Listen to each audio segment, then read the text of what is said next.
Welcome to my channel tips on mathematics. आज class 10th का अध्याय 9 त्रिकोणमिति के कुछ अनुप्रयोग के बारे में पढ़ेंगे। इससे पहले के वीडियो में हमने प्रश्नावली 9.1 का उदाहरण 5 को सॉल्व किया था। इस वीडियो में हम उदाहरण 6 को सॉल्व करेंगे। तो वीडियो स्टार्ट करते हैं। एक बहुमंजिल भवन के शिखर से देखने पर एक 8 मीटर ऊंचे भवन के शिखर और तल का अवनमन कोण क्रमशः 30 और 45 डिग्री है। बहुमंजिल भवन की ऊंचाई और दोनों भवनों के बीच की दूरी ज्ञात कीजिए। अध्याय 9 के इंट्रोडक्शन वीडियो में अवनमन कोण और उन्नयन कोण किस प्रकार से बनता है उसको हमने किया है। प्लेलिस्ट को चेक करें और वीडियो को देखें।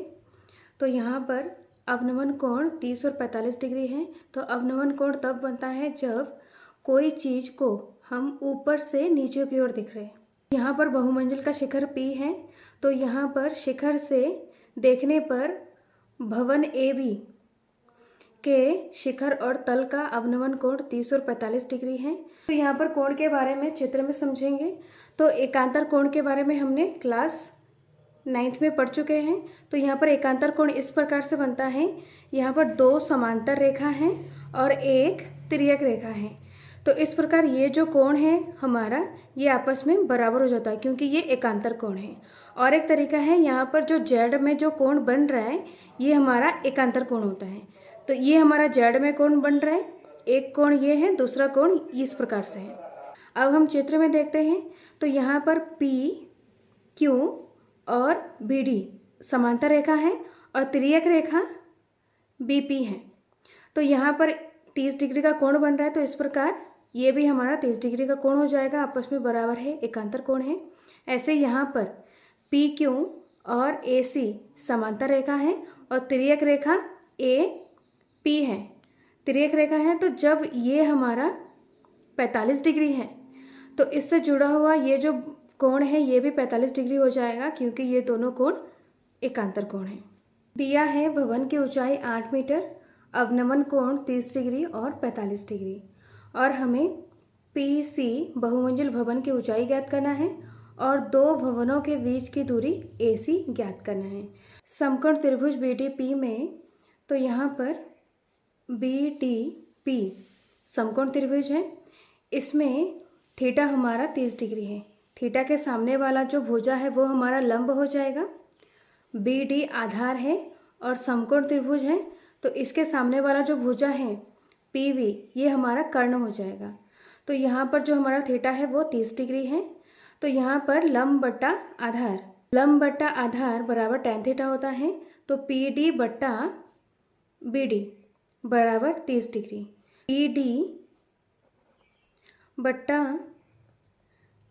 बी डी बराबर tan 30, थीटा हमारा 30 दिया हुआ है, पी डी बट्टा बी डी बराबर tan 30 का मान 1/√3। तो यहाँ पर इसको सॉल्व करते हैं। तो यहाँ पर बी डी क्रॉस मल्टीप्लाई करेंगे तो बी डी 1 से गुणा हो जाएगा और √3 पी डी से गुणा हो जाएगा। तो यहाँ पर बी डी बराबर √3 पी डी √3 से गुणा हो जाएगा और बी डी 1 से गुणा हो जाएगा तो बी डी रहेगा। तो ये हमारा समीकरण नंबर 1 है। समकोण त्रिभुज पी ए सी में तो पी सी बट्टा ए सी बराबर tan थीटा, पी सी बट्टा ए सी बराबर tan 45। तो tan 45 का मान 1 होता है। तो यहाँ पर पी सी बट्टा ए सी बराबर 1। तो इस प्रकार यहाँ पर ए सी 1 से गुणा हो जाएगा तो ए सी हो जाएगा। तो यहाँ पर पी सी बराबर ए सी। तो ये हमारा समीकरण नंबर 2 है। चित्र से यहाँ पर ए बी डी सी के बराबर हो जाएगा क्योंकि ये एक आयत बन रहा है। तो यहाँ पर ए बी बराबर डी सी, ए बी बराबर डी सी और ए बी की जो दूरी है, ए बी की लंबाई है वो 8 मीटर है और यहाँ पर ए सी बी डी के बराबर हो जाएगा, ए सी बराबर बी डी। तो समीकरण 1 से तो यहाँ पर ए सी बराबर बी डी, ए सी बी डी के बराबर है और यहाँ पर बी डी बराबर √3 पी डी। तो यहाँ पर हम बी डी के जगह पे ए सी रख सकते हैं। तो यहाँ पर ए सी बराबर इसकी जगह पे ए सी रखना है, ए सी बराबर √3 PD। तो ये हमारा समीकरण नंबर 3 है। समीकरण 2 तथा ए से ये हमारा समीकरण ए मान लिया है। तो यहाँ पर दूसरे में क्या है, PC AC के बराबर है और यहाँ पर AC BD के बराबर है। तो इसको हम इस प्रकार से लिख सकते हैं, PC बराबर AC और AC बराबर BD। तो ये हमारा समीकरण नंबर 4। बहुमंजिल भवन की ऊंचाई PC बराबर PD प्लस DC। तो यहाँ पर PC बराबर PD प्लस DC। तो DC हमारा 8 मीटर है। यहाँ पर PC बराबर AC है, तो इस प्रकार PC के जगह पे हम AC रखेंगे। तो यहाँ पर AC बराबर PD प्लस 8। अब यहाँ पर AC बराबर √3 PD। तो AC के जगह पे हम √3 PD बराबर PD प्लस 8। तो यहाँ पर हमें PD के फॉर्म में लाना है, इसलिए हमने सबसे पहले PC को AC के फॉर्म में लाया। फिर AC बराबर √3 PD है, इसलिए यहाँ पर हमने इसका यूज किया है और यहाँ पर AC बराबर √3 PD। तो इसके जगह पे हमने रखा है √3 PD और PD बराबर किधर आएगा, तो माइनस में हो जाएगा, बराबर 8। अब यहाँ से हम PD कॉमन लेंगे, यहाँ से हम PD कॉमन लेंगे तो PD बाहर निकल जाएगा, तो √3 बचेगा, √3 माइनस 1 बराबर 8। अब यहाँ पर PD बराबर 8 बट्टा ये √3 माइनस 1 बराबर किधर आएगा, तो बट्टे में हो जाएगा, तो यहाँ पर √3 माइनस 1। अब हम यहाँ पर हर का परिमेयकरण करेंगे, क्योंकि यहाँ पर हर में √3 है तो इसको हमें हटाना है। हर के परिमेयकरण में यहाँ पर √3 माइनस 1 है, तो यहाँ पर √3 प्लस 1 से ऊपर नीचे गुणा कर देंगे। तो यहाँ पर √3 प्लस 1 बट्टा यहाँ पर √3 माइनस 1 पहले से ही है और यहाँ पर √3 प्लस 1। तो यहाँ पर √3 प्लस 1 से ऊपर नीचे गुणा कर दिया है, तो यहाँ पर 8 √3 प्लस 1 ऐसे ही रहेगा और यहाँ पर a plus B a minus B है, तो a plus B a minus B बराबर a square minus B square होता है। तो यहाँ पर a हमारा √3 है और b बराबर 1 है। तो यहाँ पर √3 का स्क्वायर माइनस b का स्क्वायर मतलब 1 का स्क्वायर। अब यहाँ पर 8 √3 प्लस 1 बट्टा √3 का स्क्वायर 3 होगा, 3 माइनस 1 पर 8 √3 माइनस प्लस 1 बट्टा 3 में से 1 गया 2।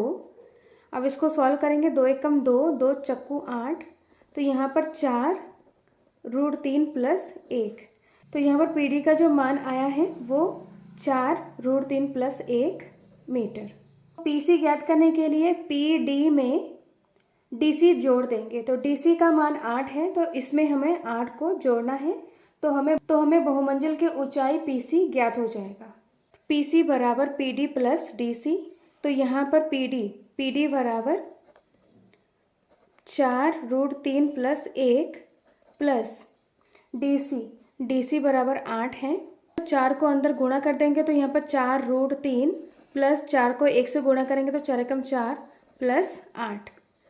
तो यहाँ पर 4 √3, अब इन दोनों को प्लस करना है, तो यहाँ पर 8 और 4 12।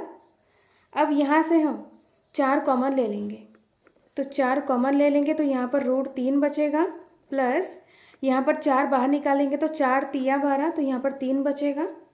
तो 12 को इस प्रकार से लिख सकते हैं 4 गुणा 3। तो यहाँ पर 4 बाहर निकल गया तो 3 बचा है, तो इस प्रकार यहाँ पर 3 है।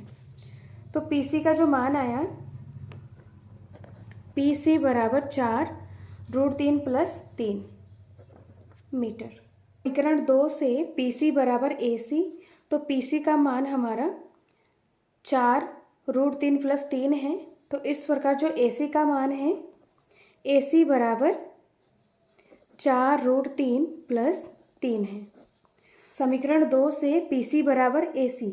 तो PC बहुमंजिल की ऊंचाई है और AC दोनों भवनों के बीच की दूरी है, तो ये दोनों आपस में बराबर हो जाएगा।